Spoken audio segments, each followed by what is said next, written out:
Hey guys, welcome back to Micho Makes. My name is Micho. I like to make stuff. Today I've got part number 20 of the Toyota Sprinter Trueno AE86 by DeAgostini. This is the 1/8 scale model. That's going to be huge. We already saw how big it's going to be in the part number 19, but without further ado, let's just jump right into this one.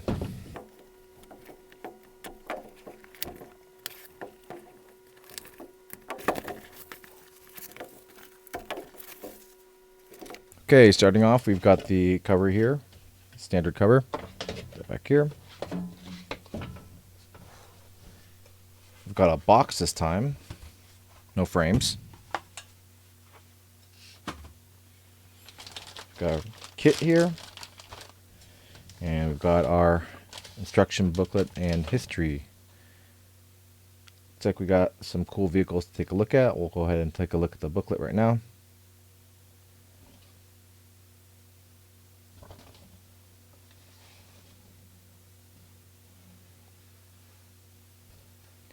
The TE47 here.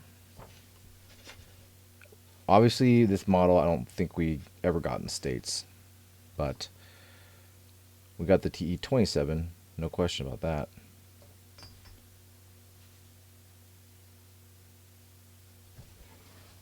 TE37 as well, but I don't know if we got the TE47.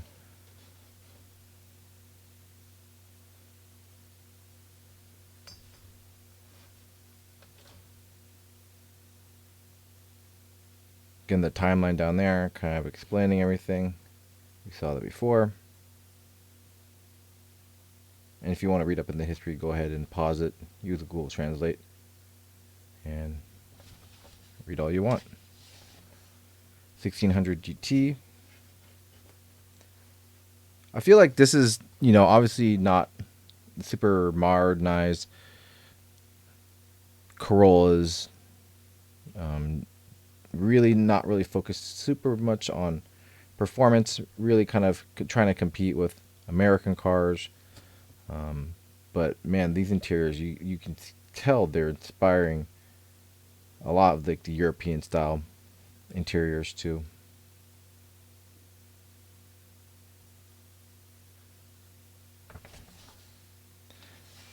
And we are right into the project. Looks like we have another part of the subfloor too as well. Oh, actually, look like it's covering that hole that we have there. I wonder why they actually cut that out, and then just didn't stamp it. But I bet you it's the reason why is if you look at it, it actually does stick out a pretty good amount. And when you stamp metal, it's pretty difficult to have a certain amount that you can actually stamp out without actually distorting or breaking the piece itself because of just the stresses on the flat piece of metal if you're stamping it out. And I would not be surprised if that was the kind of limitation. They were like, okay, we got to make this into two pieces here, just to make sure that it, doesn't crack or have a weak point too as well. And it looks like we are adding in kind of side frame supports here too as well. And not much else. Cool. So without further ado, let's just jump right into this one. And looks like we got to get the big old frame back. We'll go ahead and unbox the parts here.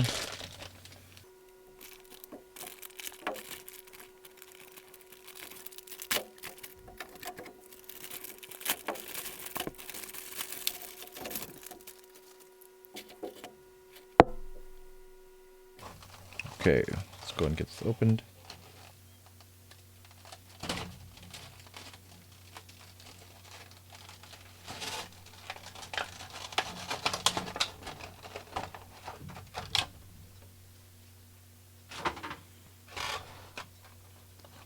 Alright, actually, unlike the subframe, the kind of major part of the subframe, this is plastic. This is not metal. And to know the kind of rationale behind using this part as metal and the other one as this was plastic, the other one is metal, but it could be just cost, really, right? If you've got a complex piece that's pretty much you would need a bunch of bending, you might as well just make it out of plastic. You can just extrude this out and be a lot cheaper, a lot lighter too as well. Not that big of a deal. These other frame parts, these actually are plastic too.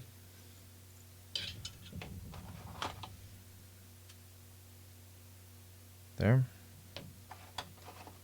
And we've got like another bracket here, just like the one from the last part.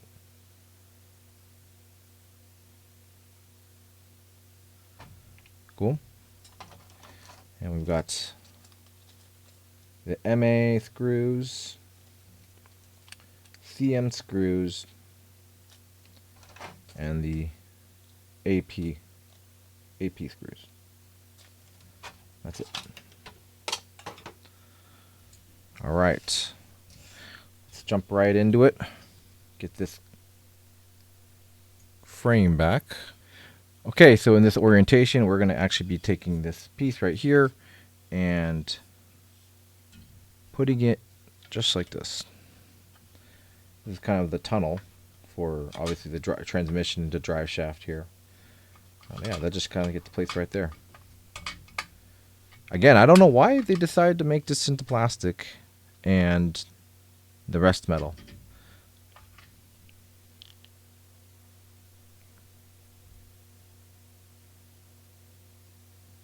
And so this portion right here, as we are sitting right now, we're going to be putting the CM screws at these 4 points to lock this down.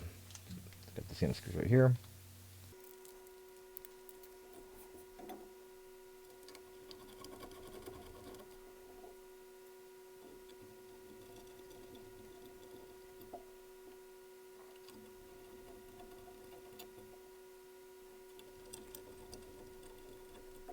And with those first 4 screws in, this cover is attached.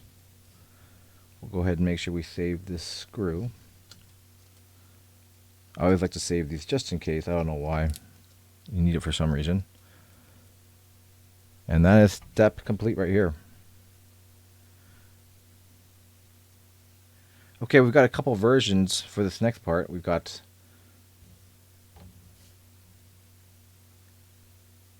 looks like we have one that's a little bit different.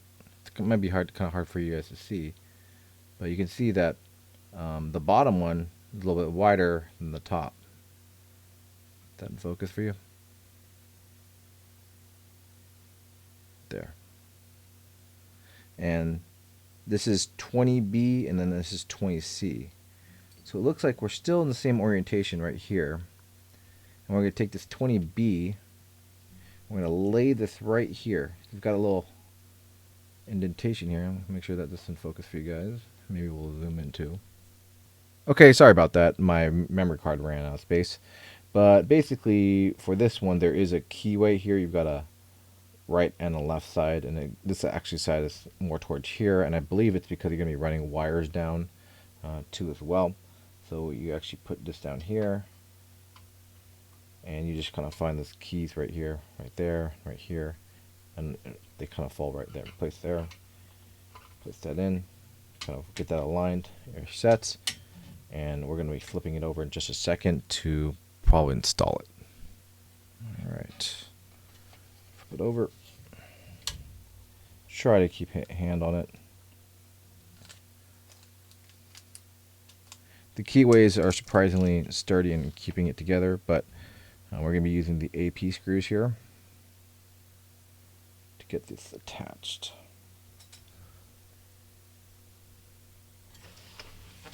Oops. And they're right there.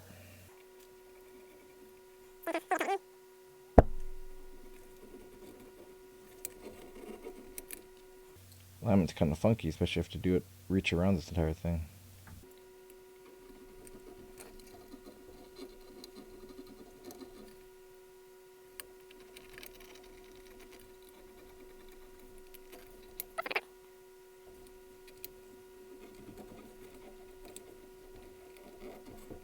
I'm struggling with this one. Hold on, let me get this aligned right. Looks like it's aligned right there.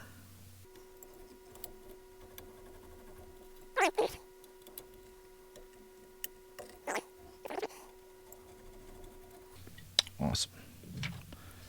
All right, that's set. Okay, so we're gonna flip this back over.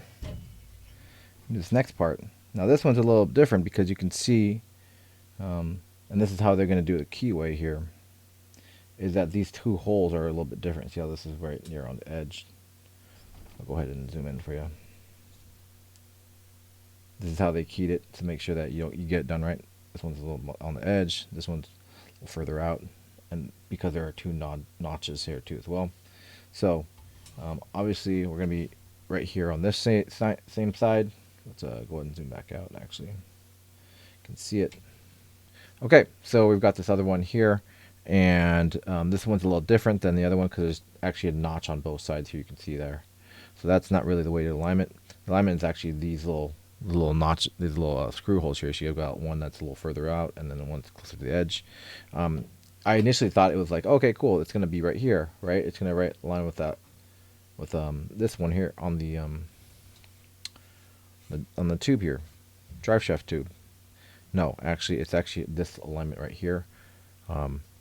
There's obviously no connection point here on the top of this, and then I just need to figure out which one goes where, and I believe it's this one. Is it down here? Oh, actually, I'm sorry, it's not down here. It's right here. You can see it right here. These little holes. So you can see this one's further out, and it just kind of plops them right there. Not really any, again, not really any kind of guide to kind of show you. You just kind of have to keep an eye out and really kind of, the word's not guess, but just kind of keep an eye out. What's one thing's really cool that, again, once the interior gets in, and once all the stuff gets up on top, you're really not going to notice these, but you can kind of see these marks here, the kind of frame marks. And again, this is just a small details they really didn't need to put in to the model itself, but I really love these because they're never going to be seen outside of me doing this.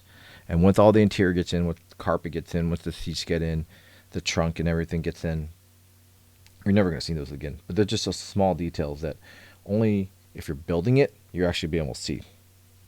Same thing with a lot of parts on the engine, which is so cool. Okay, let me get a screw ready. Just want to get it started on this end. Go ahead and zoom out so you guys can see this.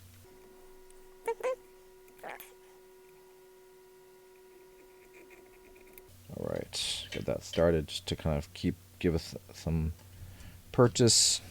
And I'm going to kick another screw, and I'll do the other side first, just so I can get this all aligned right. Zoom in for you. Got my finger pushing up on that piece to make sure that it doesn't move around. I can get this actually in the hole. We'll go ahead and tighten the other side down when I get one of these in here.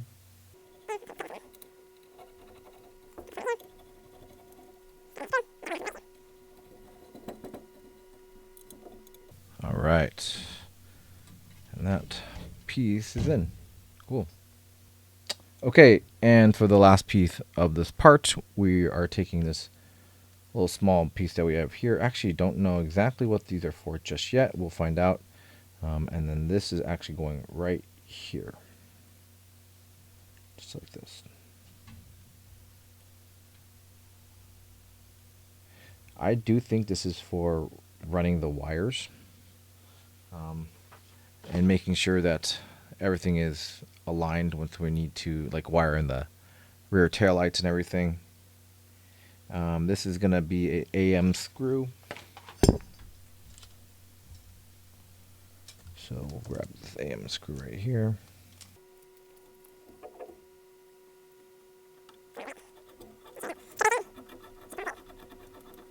And there we go.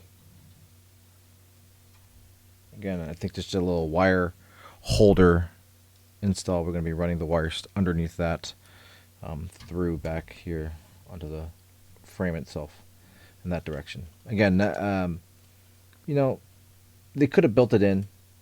They could have had us do it later, but you know, these parts are really, again, vital for the cleanliness of the look itself. But with that, we're done with this part. Again, we installed the kind of mount here, cover for the transmission, install these frame supports here as well, and installed this wire holder down here too. Well, that was it for part number 20 of the Toyota Sprinter Trueno AE86 by DeAgostini. I want to thank you guys for joining me with this part. I know we had to do a little finagling to try to get these frame pieces in, but I want to thank you again for joining me today. If you like this video, please give me a thumbs up and a like. I really do appreciate it. But I will see you guys in part number 21, where we will be looking at, let's take a look and preview that. So again, maybe I don't know if the last part, who knows, of the kind of body itself, but you can see that that is where you put, is that focusing for you? Yeah, there you go. That's where you put the rear tire. And seriously, wait a minute,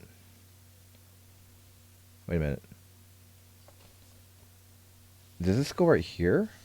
Is this thing even longer? Can I, well, I don't even know if I'll be able to get this in frame then if it goes out this much further. We'll see. Well, we will really see how long this will actually be, because this thing is already huge, and I'm struggling to get it all in frame right now for the video. But if it goes even beyond that, this is huge. This is a huge piece. So we'll see in the next one. I'll see you then. Have a good rest of your day. Bye for now.